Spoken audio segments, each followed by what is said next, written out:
Report. I'm Amy Goodman with Juan Gonzalez.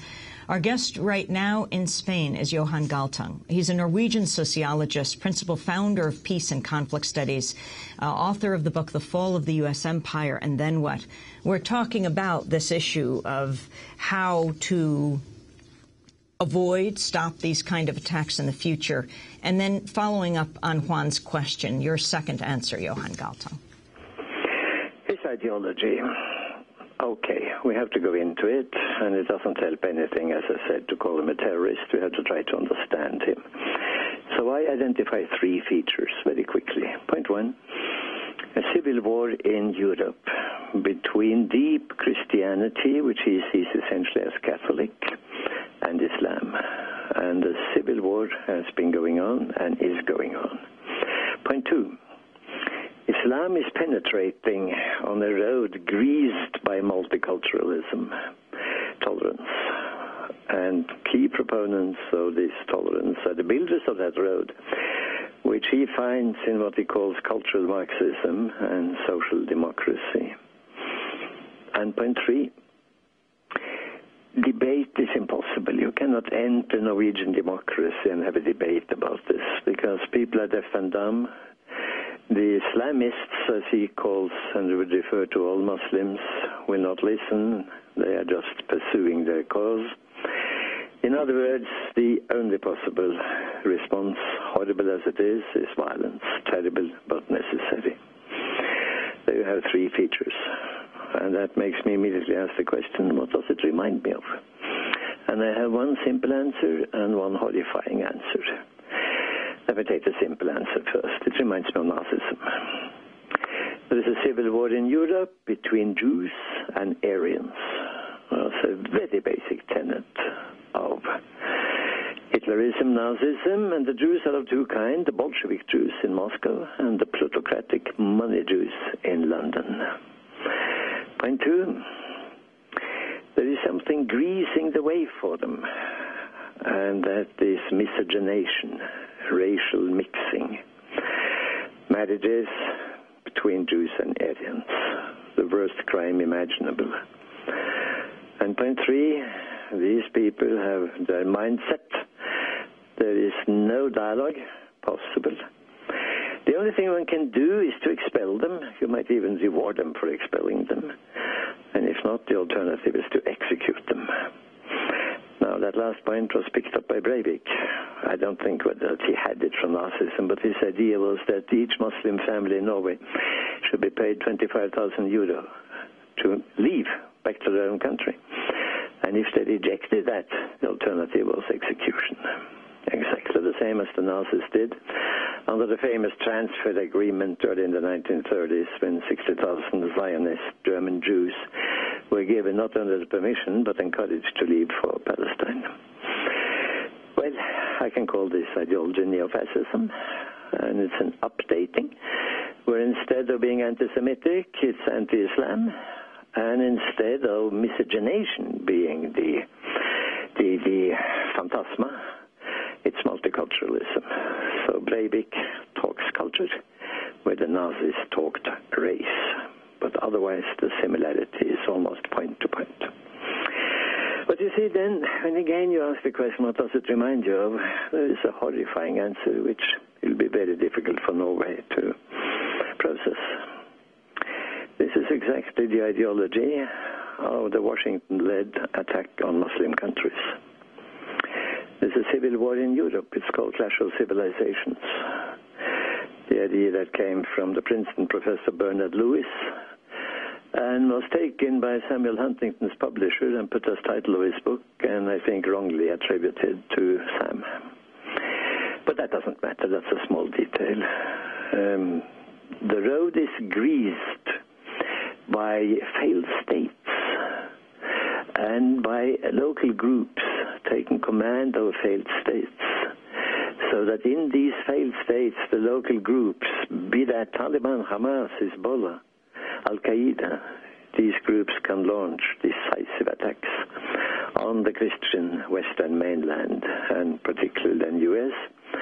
9/11 is then interpreted in that context. And point three, makes no sense to have any dialogue. These people, you cannot talk with them. Terrible as it is, the only language they understand is violence. Well, my country, Norway, is a part of that. Sharpshooters in Afghanistan, killing Taliban. I have talked with a number of Taliban. I feel very deeply touched by that. They are human beings. They are fighting for their country. Some are what we would call extremists. Most of them are not. I think their ideology has essentially 3 points. Point one, they stand up for Islam, but know very well they have made mistakes, particularly with regard to women.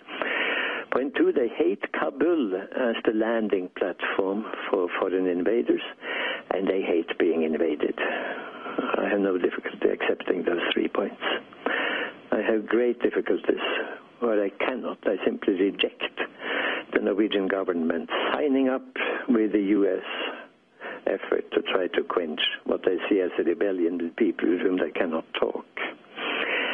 And then you have Norway and Libya, F-16s, 535 sorties, throwing 501 bombs on what they call military targets. Okay, Breivik could said, my bomb killed very few, and it was on the targets. The target was the center of decision-making. The parallel is disgusting. And the point about it is that suddenly my little country, Norway, stands as victim.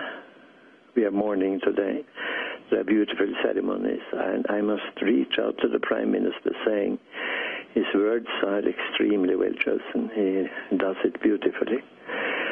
And at the same time, Norway, under the leadership of Washington, is doing exactly the same thing, only on a much larger scale.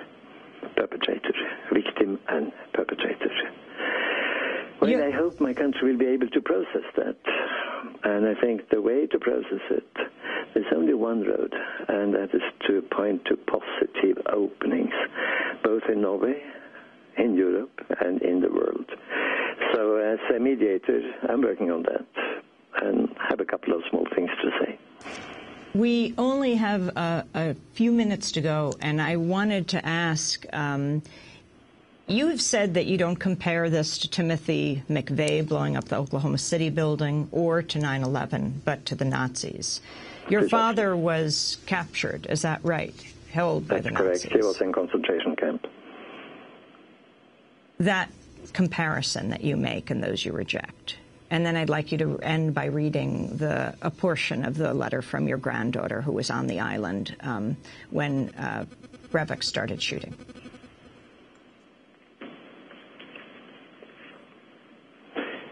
Now you want me to read or you will read?